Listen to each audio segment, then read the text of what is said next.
বিকাল। আমি কেমি দেওয়ান। আমি সিসিডিবিতে 2019 সাল থেকে সাইকোসোশ্যাল কাউন্সিলর হিসেবে যোগদান করি। এখানে আমাদের সিসিডিবিতে টিআর ফান্ড প্রজেক্টে আমাদের বিভিন্ন কার্যক্রম পরিচালনা করা হয়। তার মধ্যে আমাদের এখানে 3টি সিএফএস যেগুলো ক্যাম্পে আছে এবং একটি সিএফএস যেটি হোস্ট এরিয়ায় পিঞ্জিরকুল গ্রামে আছে। এই সিএফএসগুলোতে শিশুরা তাদের অবসর সময় কাটানোর জন্য আসে। সাধারণত তারা বিভিন্ন ধরনের খেলা খেলে, লুডো, ক্যারম, এছাড়া বিভিন্ন রাইড আছে, এগুলোতে তারা চড়ে। আর আমাদের এই সিএফএসগুলো পরিচালনার জন্য 4 জন সিএফএস ফ্যাসিলিটেটর আছে, আর যারা সবাই প্রত্যেকে হচ্ছে মহিলা। আপারা এখানে এসে শিশুদের পড়ালেখার কাজটাও করাই দেন, যেমন অনেকের অ্যালফাবেট শেখানো, ছড়া, কবিতা আবৃত্তি করা, এইসব কাজগুলো ওনারা পরিচালনা করে।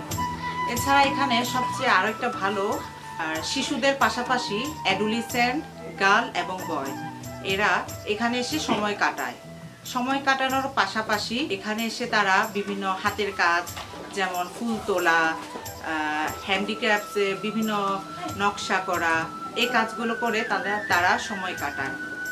এখানে ক্যাম্পের যারা আপারা আছেন, যাদের সময় কাটে না, বিভিন্ন মহিলারা, তারাও এসে অ্যাডোলেসেন্টদের সাথে তাদের সময়টা কাটে। এখানকার মানুষগুলো সিসিডিবি এবং টিআর ফান্ডকে খুবই ধন্যবাদ জানায়।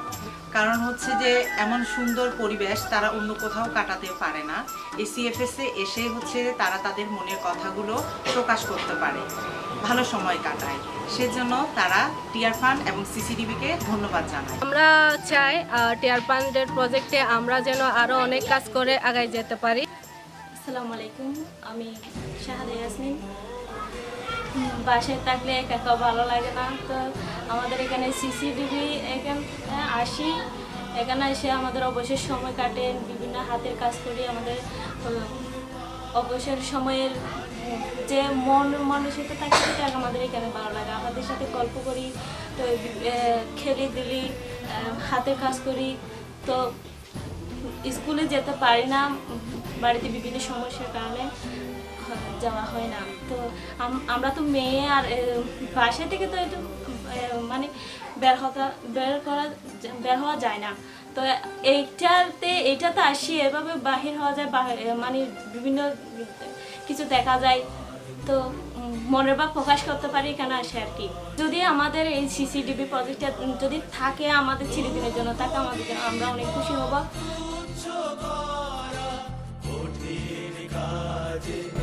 আমার মুক্তি সর্বজা।